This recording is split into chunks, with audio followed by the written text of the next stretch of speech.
আমি কিন্তু মাত্র ৩,০০০ টাকার চাকরি করতাম, বা আমার বাবার একটা বাইক ছিল, বাইকটা হচ্ছে 18 বাইক, ডায়াং ডায়াং। এত ঝাংড়ি বাইক আমি জন্মেও দেখি নাই। স্টার্ট দিয়ে এখান থেকে যাই 1 কিলো গিয়ে আবার বন্ধ হয়ে যায়, ওখানে গিয়ে আবার এমনে ঝুকাই, তেল আছে তাও চলে না।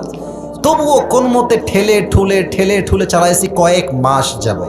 আচ্ছা, একটা পর্যায়ে গিয়ে এমন একটা অবস্থা হলো আমার পকেটের, যে তেল যে ভরবো বাইকে ওই টাকা আমার পকেটে নাই। তা আব্বাকে বললাম, আব্বা मैं माफ़ी भी मांगता हूँ, দোয়া भी मांगता हूँ, আমার দ্বারা এই বাইক আর চলবে না, তোমার বাইক তুমিই রাখো। তা আব্বা বললো, কি করব বাইকটা, আমার পায়ে তো ব্যথা, আমি তো হার্টের রোগী, এটা কি সেল করে দিব? বললাম, বিক্রি করে দাও, আমি এটা বিক্রি করে সাইকেল কিনবো, সাইকেলের চাইতে ভালো হবে আমার জন্য।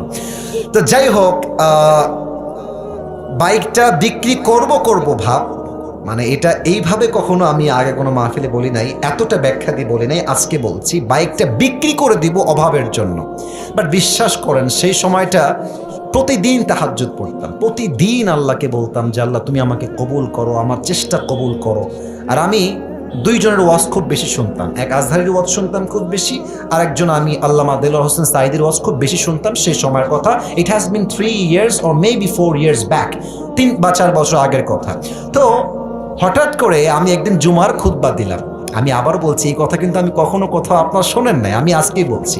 তো জুমার খুতবা দিলাম, আমি প্রায় 1 বছর যাবৎ জুমার খুতবা দেই, ভিডিও আপলোড হয়, কিন্তু কখনো কোনো রেসপন্স আসে না, আই মিন কেউ দেখে না ভিডিও। এই 10টা-20টা লাইক পড়ে, 2-1জন কমেন্ট করে, মাশাআল্লাহ, আমি তাতেই খুশি, আলহামদুলিল্লাহ, 2-1জন দেখলে আমার জন্য এনাফ, বা আমার খুশি কারণ হয়ে যাবে। তো আমার মনে আছে হঠাৎ করে একটা ভিডিও আপলোড হলো আমাকে নিয়ে, মাশাআল্লাহ, ভিডিওর টপিক খুব ভালো ছিল, লাখ লাখ রিচ হয়ে গেল, একদিনেই মনে করেন যে 10-20 লাখ মানুষ দেখে ফেললো সেই ওয়াজটা। পরে মিডিয়ার থেকে আমাকে কল দেওয়া হলো যে আপনি জুমা পড়ান কোথায়, আমরা আপনার ভিডিও রেকর্ড করব। তো অনেক বড় একটা মিডিয়া আমাকে বললো যে আপনার ভিডিও একটা আপলোড দিব, আপনি ইনশাআল্লাহ অনেক দূর যাবেন, আপনার জন্য অনেক বেশি কাজ আসবে, আপনি কাজ করতে পারবেন আপনার দাওয়াতি ফিল্ডে। তো একটা মাহফিল করলাম, মাহফিলটা ছিল পাবনায়। মাহফিল ছিল কোথায়? পাবনায়। তো পাবনায় গেলাম, আমি হলাম 3 নাম্বার বক্তা, দ্বিতীয় বক্তা না, 3 নাম্বার। তো আমাকে যখন ওয়াজে দেওয়া হলো, দ্বিতীয় বক্তা খুবই রাগ, আমার টাইমটা তাকে কেন দেওয়া হচ্ছে, ওকে তো দিয়ে কাজ হবে না, ওকে নামান, একে দিয়ে কাজ হবে না, এটা 3 বছর আগের কথা, বেশি না, 3 বা 4 বছর আগের কথা। তো আমি ওয়াজ শুরু করলাম, কি বলবো, নিজের কথা বলছি না, বা এটা আল্লাহর রহমত বলছি বলতে পারেন। আমি আধা ঘন্টা ওয়াজ করেছি, প্রত্যেকটা যুবক, আমি নেমে গেছি ওরা উঠে গেছে, মানে এই হুজুরকে আমরা ছাড়বো না, নেমে গেলাম। সেটা আপলোড হলো ইউটিউবে। হঠাৎ করে একদিন আমার বাসা ছিল রাজশাহীতে, রাজশাহীর আমাদের মেইন শহরে বাসা, আমার আব্বা জুমার খতিব এবং আমার আব্বা একটা মাদ্রাসার প্রিন্সিপাল। তো আমি বাইপাস দিয়ে যাচ্ছি বাইক নিয়ে, ভাই আমার কাছে কিছুই নাই, বিশ্বাস করে না আছে টাকা, আর আমার 2টা সাদা পাঞ্জাবি ছিল, আর আমি যেই জুমার খুতবা দিতাম, জুব্বা যে পরবো, জুব্বাও ছিল না ভালো। আমার বন্ধু থেকে জুব্বা ধার নিয়ে আসতাম, যে বন্ধু দে, জুব্বাটা পরে মাহফিল করব বা একটু দোয়া করব, এই ওয়াজ হবে, আবার তোকে জুব্বা দিয়ে যাব। তো আমি এই অবস্থায় মাহফিলের জন্য বা রাস্তা দিয়ে হাঁটতেছি। তো হঠাৎ করে আমার কাছে একটা কল আসলো, বললো আপনি কি আবরারুল হক আসিফ বলছেন? এটা অনেক আগের কথা, আমার ক্যারিয়ার কিন্তু শুরু হয় না। বললাম, জি ভাইয়া, আমি আবরারুল হক আসিফ বলছি, আপনি কে?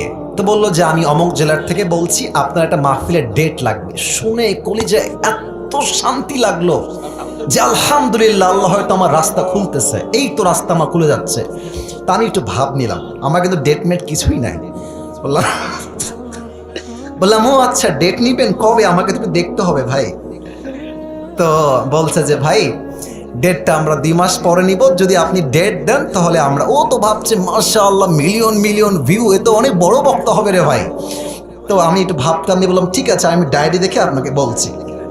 আমার ডায়েরিতে কোনো ডেটই নাই। তো যাই হোক, পরে সে বললো যে ভাই ডেট কি আছে, ডেট কি হবে? আমি নিজেই, আমার তো ডেট লাগবে রে ভাই। আমি কল দিয়ে বললাম, ভাই হ্যাঁ অমুক তারিখের ডেট হতে পারে, আপনি কি ডেটটা নেবেন? তো বলছে অবশ্যই নিব। তো বলছে যে ভাই আপনার হাদিয়া কত? আমি তো জীবনে হাদিয়াই নিই না, হাদিয়া কত বলবো। এখন বলছি যে ভাইয়া হাদিয়া আসলে বলা যাবে না, আপনি বলেন যে আপনি আমাকে কত দিবেন। তো আমার বেতন কিন্তু ভাই মাত্র 3,000 টাকা, এবং 3,000 টাকা এত কম আমার জন্য, বাইকের তেল ভরতে আমার 3,000 টাকা শেষ হয়ে যায়, খাবো কি আর পরবো কি। তো আমার ভাই বলছে যে আপনি একটু বললে আমার জন্য খুব ভালো হয়। তো আমি বললাম যে আপনাদের গত বছরে কে আসছিল? বলছে আমাকে একজন বক্তা আসলো। কয় টাকা দিয়েছেন? বলছে 20,000 টাকা দিয়েছি। মনে বলছি 20,000 টাকা, আর ওকে বলছি ভাই এটা কোনো টাকা হইল? আচ্ছা যাই হোক, অনেক কথাবার্তা বলে সে বলল ঠিক আছে আপনাকে আমরা 25,000 টাকা দিব, গাড়ি ভাড়া সব কিছু মিলিয়ে, খাওয়া দাওয়া মিলিয়ে, থাকা সহ 25,000 টাকা আমি আপনাকে দিব। তো বললাম দিব বললেই তো হবে না ভাইজান, আপনাকে তাকে অ্যাডভান্স করতে হবে, না আমি প্রোগ্রামটা কনফার্ম মনে করব কেমন করে। তো বলছে ঠিক আছে ভাই আপনি আপনার নাম্বারটা আমাকে দেন, আমি আপনাকে 5,000 টাকা অ্যাডভান্স করছি। আমি বললাম ইয়ার ইয়ে তো মেরি রাস্তা খুল গিয়া মাশাআল্লাহ।